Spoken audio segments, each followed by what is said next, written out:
الحمد للہ وحدہ لا شریک لہ والصلاة والسلام علی من لا نبی بعدہ اما بعد اللہم صلی علی سیدنا و مولانا محمد وعلی آل و اصحاب سیدنا و مولانا محمد وبارک وسلم وصلی علیہ۔ کل کے درس میں یہ بات میں نے آپ حضرات کی خدمت میں عرض کی تھی کہ حدیث پاک دو چیزوں کے مجموعے کا نام ہے۔ نمبر 1 سند، نمبر 2 متن۔ قرآن کریم کی آیات نبی کریم صلی اللہ علیہ وسلم کے مبارک فرامین،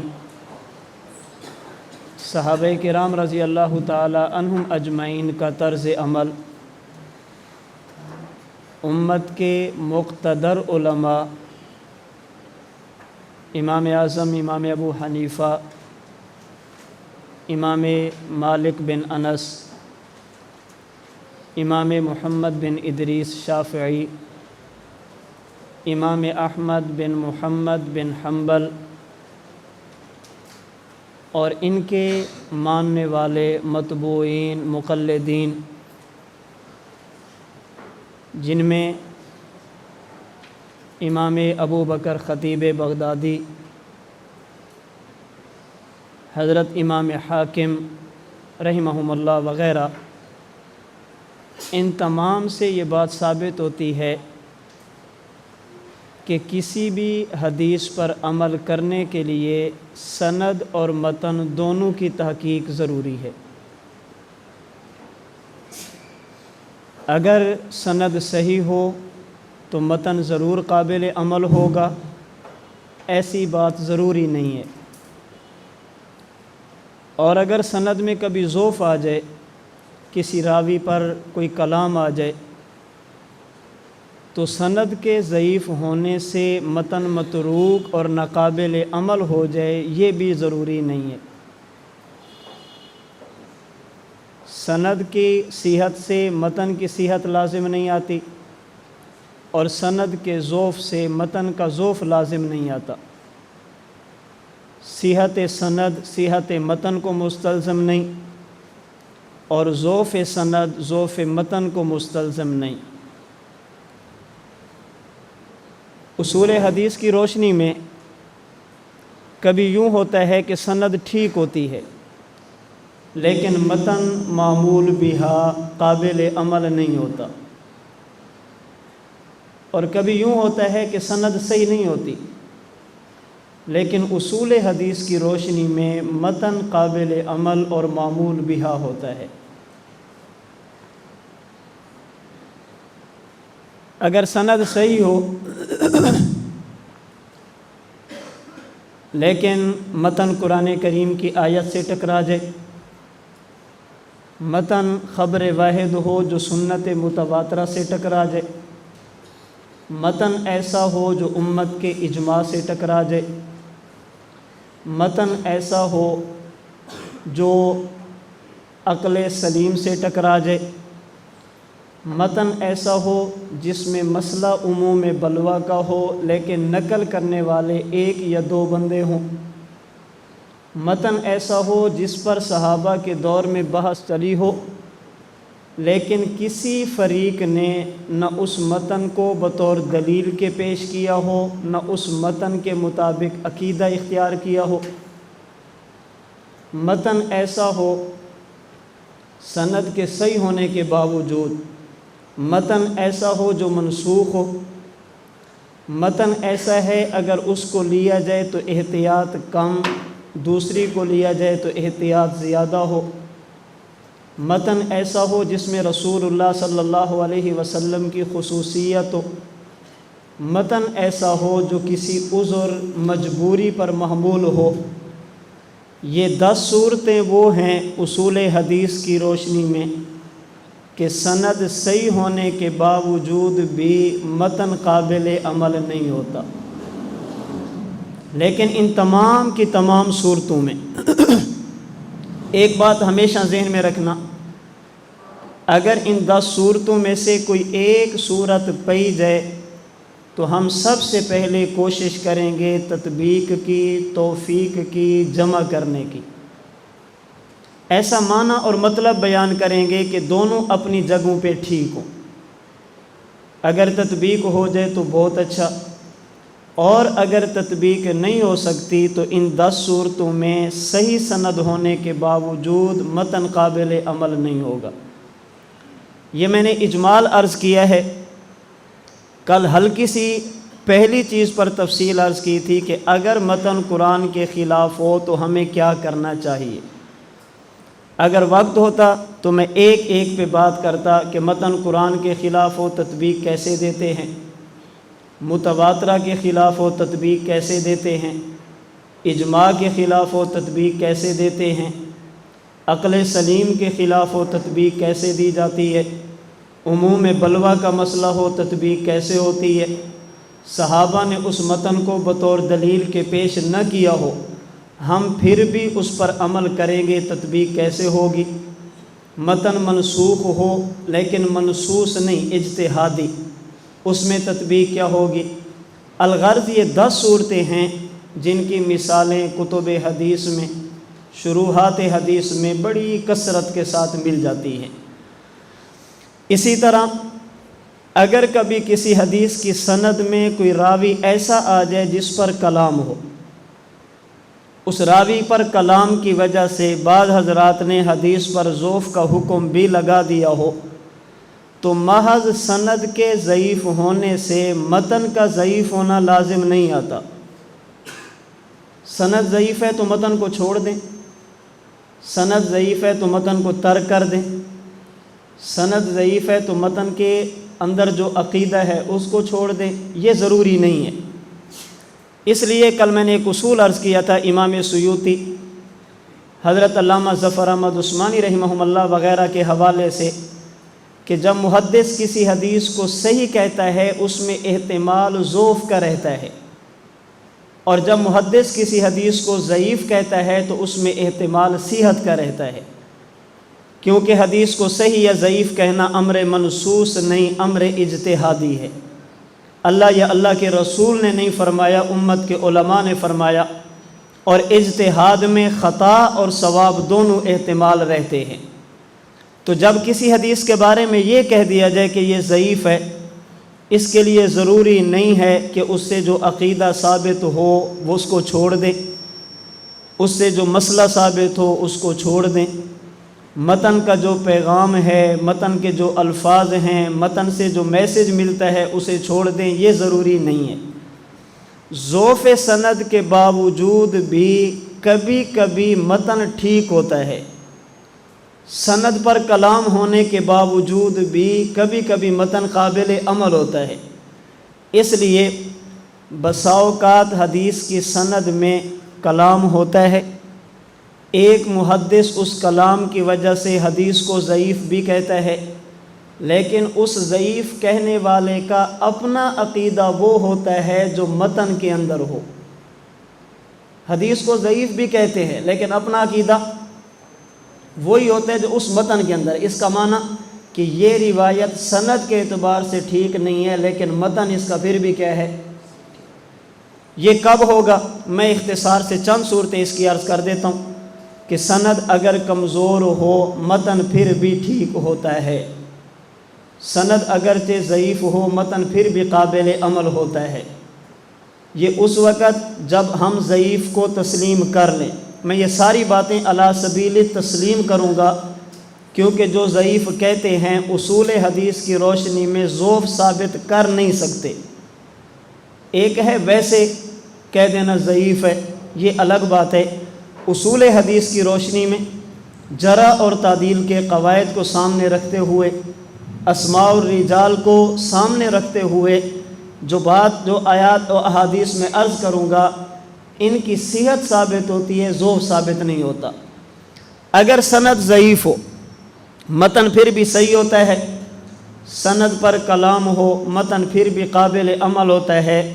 نمبر 1، جب حدیث کا متن قرآن کریم کی آیت کے مطابق ہو۔ سند پر کلام اگرچہ ہو، لیکن اگر اس حدیث کا متن قرآن کریم کی آیت کے مطابق ہو گیا، اب یہ ضعف کے باوجود بھی متن قابل عمل ہوگا۔ حضرت امام شافعی رحمۃ اللہ علیہ نے اپنی کتاب الرسالہ میں یہ بات لکھی ہے کہ کبھی حدیث سنداً ضعیف ہوتی ہے لیکن متن بھی ٹھیک ہوتا ہے اس وقت جب نمبر 1 اس کا متن قرآن کے کیا ہو، موافق۔ جو عقیدہ اس متن سے ملتا ہے وہی عقیدہ قرآن سے بھی ملے۔ اس کا معنی یہ ہے کہ یہ ایسی ضعیف تھی جس میں احتمال صحت کا تھا، جب یہ قرآن کے مطابق آ گئی اب یہ احتمال نہیں رہا، اب یہ یقین ہو گیا۔ پہلے ظن تھا، اب یقین ہو گیا۔ تو جب سند ضعیف ہونے کے باوجود متن قرآن کے مطابق ہو تو اس وقت متن کیا ہوگا، قابل عمل ہوگا۔ نمبر 2، حدیث کی سند پر کلام ہے۔ کسی بندے نے کسی ایک راوی پر کلام کیا لیکن اس کا متن ایسا ہے جسے تواتر کا شرف حاصل ہے۔ متن ایسا ہے جسے تواتر کا شرف حاصل ہے۔ یہ تواتر ایسی چیز ہے جو سند کے ضعف کو ختم کر دیتی ہے۔ اب اس تواتر کی وجہ سے اگرچہ سند ضعیف ہوگی لیکن عقیدہ وہی جو متن میں، عقیدہ وہی جو حدیث میں۔ کیوں؟ اس لیے کہ اگرچہ کسی راوی پر کلام ہے لیکن متن کو تواتر کا درجہ حاصل ہے۔ نمبر 3، سند پر کلام ہو لیکن اس حدیث پاک کے متن میں ایسا عقیدہ اور مسئلہ ہے جس پر امت کا اجماع ہے۔ سند میں کسی راوی کے اندر ضعف آ گیا لیکن متن پر اجماع ہے، متن سے جو عقیدہ ملتا ہے اس عقیدے پر اجماع ہے۔ یہ اجماع امت ایسی چیز ہے جو ضعف کو ختم کر دیتا ہے۔ اب یہ سند اگرچہ ضعیف ہوگی لیکن متن قابل عمل ہوگا۔ اگر عقیدہ ہے تو عقیدہ ٹھیک، مسئلہ ہے تو مسئلہ ٹھیک، اور دین کے کسی شعبے کے ساتھ اس متن کا تعلق ہے۔ جب امت کا اجماع ہو جائے گا تو ضعیف سند کے باوجود بھی یہ متن کیا ہوگا۔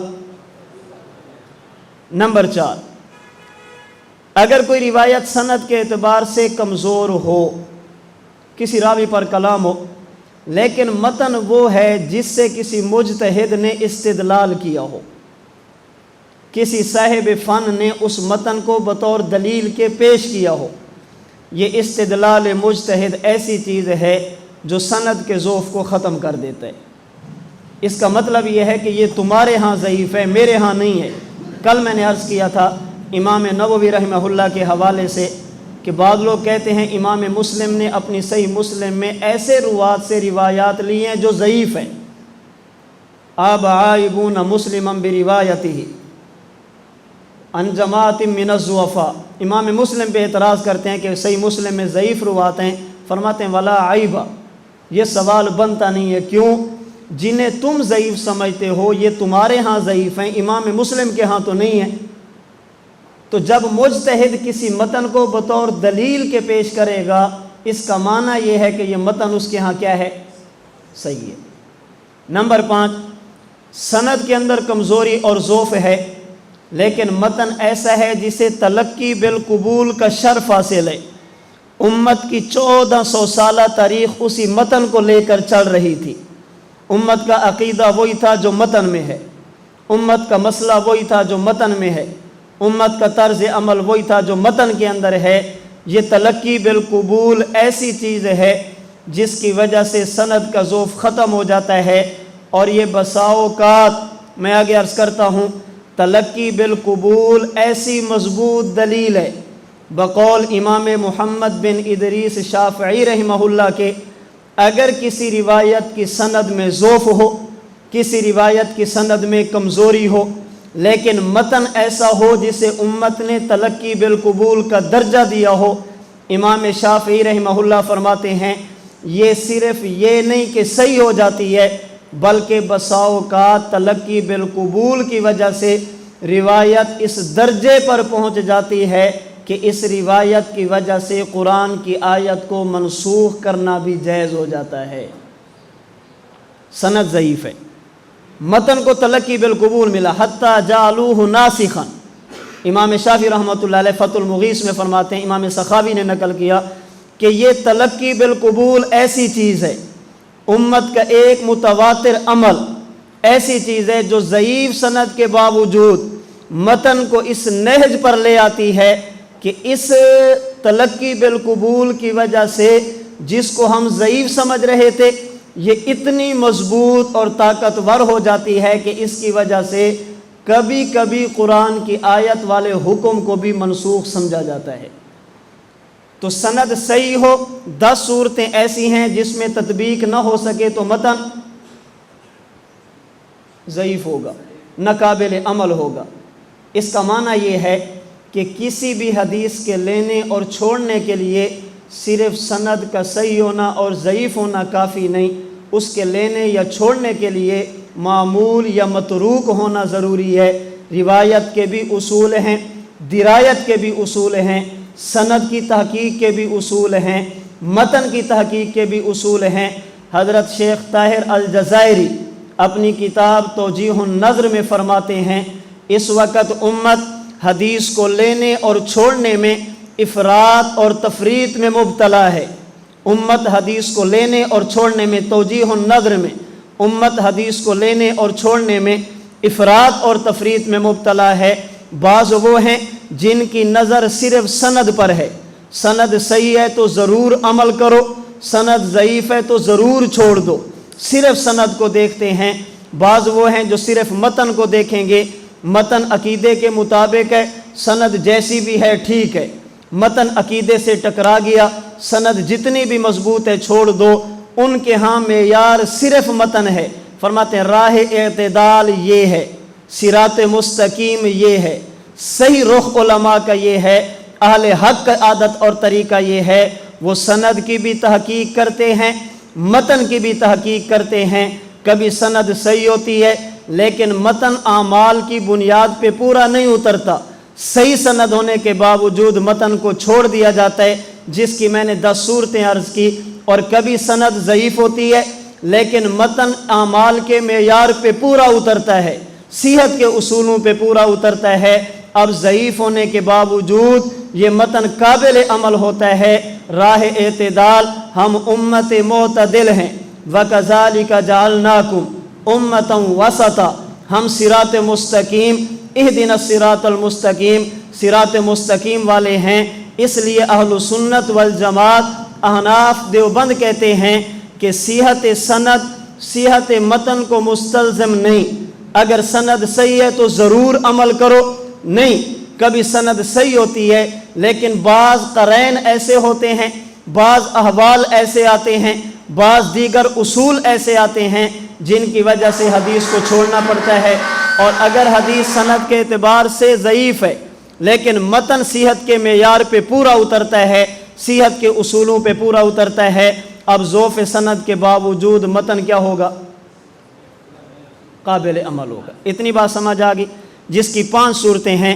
نمبر 1 قرآن کے موافق ہو، نمبر 2 متن کو تواتر کا درجہ ہو، نمبر 3 متن پر اجماع ہو جائے، نمبر 4 متن سے مجتہد استدلال کرے، اور نمبر 5 متن کو تلقی بالقبول کا درجہ حاصل ہو۔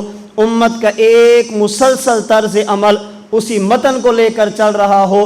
اب کوئی 1400 سال بندہ اٹھے اور سند کی وجہ سے متن سے ثابت شدہ عقیدے کا انکار کرے، یہ اصول حدیث کو جانتا نہیں ہے، یا جانتا ہے مگر ماننے کے لیے تیار نہیں، یا جہالت کا مریض ہے یا حسد کا مریض ہے۔ اس لیے ہم اس کے ساتھ بھی محبت والا معاملہ کرتے ہیں، اسے بھی سمجھانے کی کوشش کرتے ہیں۔ محبت کا معنی یہ نہیں اسے سر پہ بٹھا لیں، محبت کا معنی یہ نہیں اسے اپنا بڑا سمجھ لیں۔ ہم سمجھتے ہیں یہ مریض ہے اور مریض قابل رحم ہوتا ہے، مریض قابل شفقت ہوتا ہے، ہم اسے بھی سمجھانے کی کوشش کرتے ہیں۔ آئیے ان اصولوں کی روشنی میں دیکھیں کہ اگر سند پر کلام ہو بھی لیکن متن قرآن کے مطابق ہو، متن قابل عمل ہوگا، تواتر کا درجہ حاصل ہو، متن قابل عمل ہوگا، متن پر اجماع ہو جائے، متن قابل عمل ہوگا، متن سے مجتہد استدلال کرے، اس کے ہاں یا اس کے ہم عقیدہ اور ہم مسلک لوگوں کے ہاں متن صحیح ہوگا، دوسرے نہیں مانتے ان کی مرضی، وہ ان کا مسئلہ ہے۔ جس مجتہد نے صاحب فن نے متن سے استدلال کیا، یہ حدیث اس کے ہاں بھی حجت، جو اس کے ہم عقیدہ ہیں ان کے ہاں بھی حجت، ہم مسلک ہیں ان کے ہاں بھی حجت ہے۔ مسلک بدل جائے، عقیدہ بدل جائے، اب یہ اس مجتہد کے استدلال کو خود اپنے عمل پر دلیل پیش نہیں کر سکتا، اس کا نظریہ الگ ہے، ان کا نظریہ الگ ہے۔ اور اگر سند پر کلام ہو لیکن متن کو تلقی بالقبول کا شرف حاصل ہو جائے، امت کا متواتر ہمیشہ کا عمل چلتا آ رہا ہو، اب ضعف سند کے باوجود بھی متن کیا ہوگا؟ اتنی بات سمجھ آ گئی؟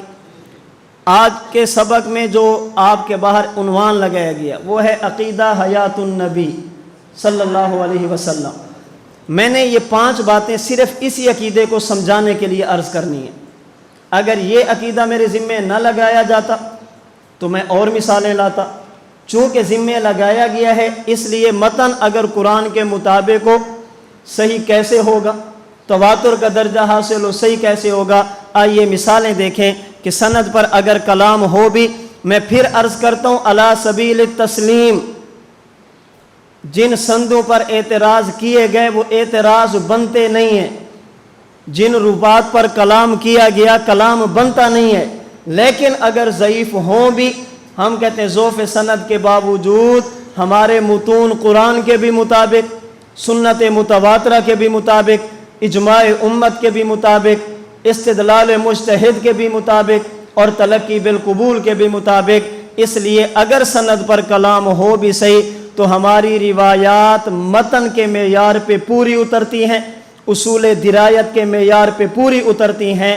اس لیے اگر کلام ہو بھی صحیح، اصول حدیث کی روشنی میں کم از کم ہم پریشان ہونے کے لیے تیار نہیں۔ کوئی ہوتا ہے اس کی مرضی، کوئی ہوتا ہے بھی حدیثیں ضعیف ہے، اس کا مسئلہ ہے۔ اصول حدیث کی روشنی میں، اصول جرح و تعدیل کی روشنی میں یہ روایات صحت کے معیار پہ پوری اترتی ہیں، یہ اس طرح نہیں ہے کہ ان کو نظر انداز کر دیا جائے۔ نمبر 1، آج ایک عقیدہ سامنے لایا گیا، ایک مسئلے کو اچھالا گیا، موت کے بعد روح کدھر جاتی ہے؟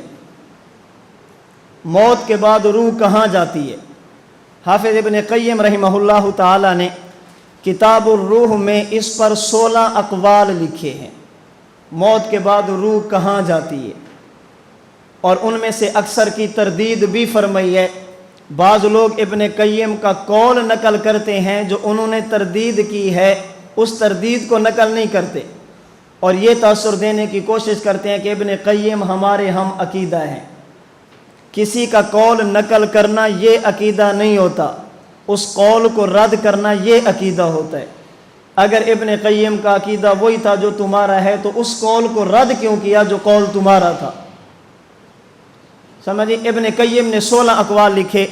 رئیس المناظرین حجت اللہ فی الارض حضرت مولانا محمد امین صفدر اکاڑوی رحمہ اللہ فرماتے ہیں ان 16 اقوال میں سے 2 قول راجح ہیں، 2 قول ایسے ہیں جو اہل سنت والجماعت کا نظریہ اور عقیدہ ہیں۔ نمبر 1، موت کے بعد روح جسم میں آ جاتی ہے، جسے اعادہ روح کہتے ہیں، اور تعلق علیین یا سجین کے ساتھ رہتا ہے۔ روح واپس آ گئی قبر میں، اعادہ روح ہو گیا، لیکن تعلق اگر مومن ہے تو علیین کے ساتھ، اگر کافر ہے تو روح کا تعلق۔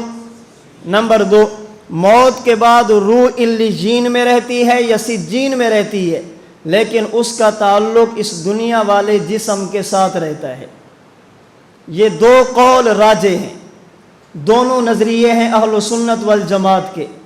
روح قبر میں تعلق علیین کے ساتھ، روح قبر میں تعلق سجین کے ساتھ، روح علیین میں تعلق قبر کے ساتھ، روح سجین میں تعلق قبر کے ساتھ۔ ان دونوں صورتوں میں روح کا تعلق قبر کے ساتھ بھی ہوتا ہے، علیین یا سجین کے ساتھ بھی ہوتا ہے۔ اس لیے اگر کوئی بزرگ یہ کہہ دے کہ روح اعلیٰ علیین میں چلی گئی، اس کے لیے ضروری نہیں ہے کہ وہ تعلق کا بھی قائل نہ ہو۔ ہمارے بزرگوں میں سے جس نے یہ لکھا، جس نے یہ کہا کہ روح علیین میں،